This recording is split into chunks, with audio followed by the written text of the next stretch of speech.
आज 3-4 बजे से लड़का दौड़ कर रहा था। हाँ। दौड़ करने के बाद में हमको शक हुआ जो वो लड़का जो है उधर से आया, आके दोनों चल गया लेटिंग रूम में, बाथरूम, तो दोनों रंगे हाथ पकड़ा गए। जिस तरह से हर सिक्के का दो पहलू होता है, ठीक उसी तरह से हर कहानी का भी दो एंगल होता है। अररिया वाले आरती और छोटू के प्रेम प्रसंग की कहानी जो है, उसी कहानी को अभी हम लेके आए हैं, लेकिन कहानी थोड़ा अलग होगा। बिहार के 80% मीडिया वाले लोग अभी अररिया वाले छोटू आरती के कहानी को कवर वहां पे कर रहे हैं, लेकिन जो कहानी आप लोगों तक पहुंची है ना, उसका दूसरा पक्ष हम आप लोगों के बीच में लेके आए हैं। और ये कहानी का वो फेस है जिसे देख के आप चौंक जाइएगा, जिसे देख के आप सोचने पे मजबूर हो जाइएगा कि क्या छोटू की गलती थी, क्या आरती के घर वालों को फंसाया गया। ये तमाम सवाल जो है इस वीडियो के अंत में आप खुद जो है जवाब इसका जान जाइएगा। पहले जो है हम आपको ये बता दें कि इस वीडियो में जो भी हम बोल रहे हैं वो सबका हम प्रमाण दिखाएंगे, वो सबका वीडियो क्लिप आपको हम दिखाएंगे। चलिए वीडियो को शुरू करते हैं। वीडियो को अंत तक जरूर देखिएगा ताकि आप लोग इस प्रेम कहानी के दूसरे भाग को जान जाएं और बिना मतलब के जो लोगों को गुमराह किया जा रहा है, रायता की तरह प्रतिदिन जो है वीडियो डाल डाल के लोगों को गुमराह किया जा रहा है। इवन हम तो ये कहेंगे कि मीडिया वालों को भी वहां पे गुमराह किया गया है। पूरा कहानी आपको बताते हैं। कहानी की शुरुआत होती है 5 जुलाई से। 5 जुलाई को छोटू अपने घर से ये कह के निकलता है कि वो अपने फोन का EMI भरने जा रहा है। उसके बाद वो अपने ननिहाल चला जाता है। वहां से उसके बगल में ही, ननिहाल के बगल में ही आरती का घर होता है। अब यहाँ एक खास बात यह है कि पहली कहानी में आरती के द्वारा बताया जा रहा है कि आरती की भाभी ने छोटू को कॉल करके बुलाया शादी के लिए, लेकिन दूसरा जो पक्ष है वो उनका ये कहना है कि खुद जो है छोटू अपने जिद से आरती के घर में घुसा था।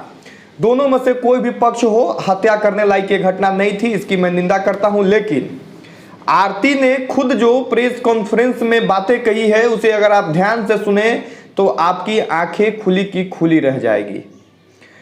छोटू आरती के घर जाता है, लेकिन टाइमिंग क्या होती है खुद आप इस क्लिप में सुन लीजिए।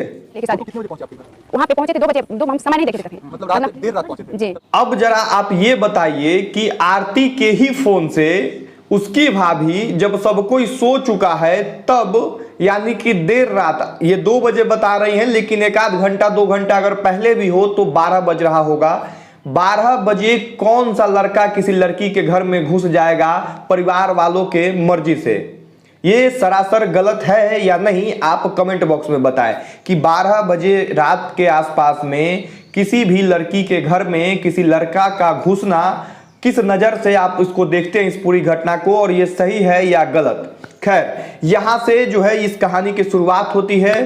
फिर आरती का कहना है कि घर में बुला के लोग उसको मारने पीटने लगते हैं, जबकि लड़की के भाई जो हैं उनका कहना यह है कि ये लोग आपत्तिजनक हालत में बाथरूम में पाए गए थे।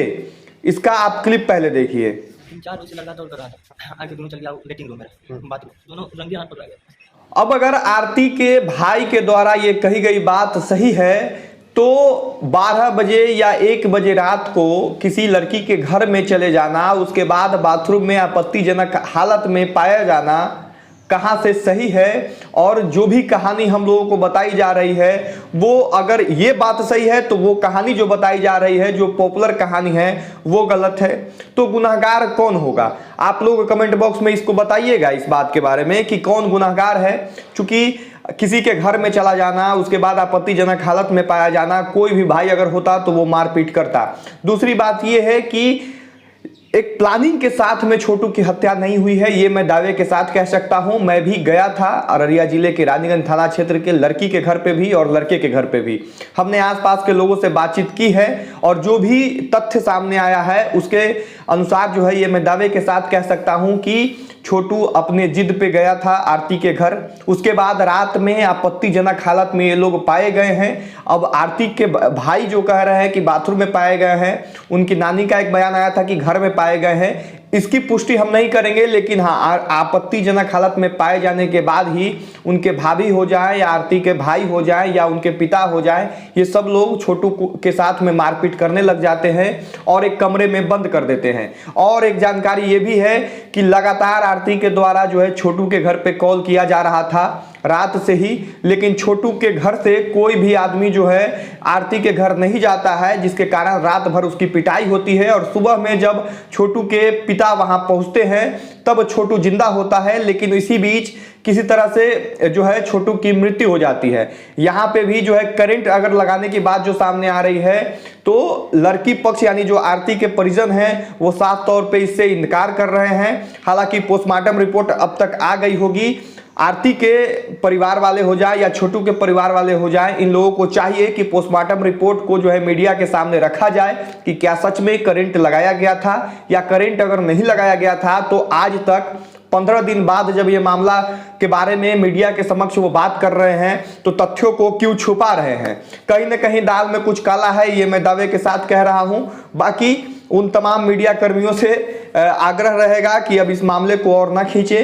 मुख्य जो आरोपी है उनकी गिरफ्तारी जब हो गई है, लड़की के भाई लड़की के पिता इन लोगों की गिरफ्तारी ऑलरेडी हो गई है, तो अब आगे का काम कानून का है। मीडिया कर्मी जो है मिलियंस के चक्कर में वहां पे घिरे हुए हैं और इस मामले को ज्यादा खींच रहे हैं।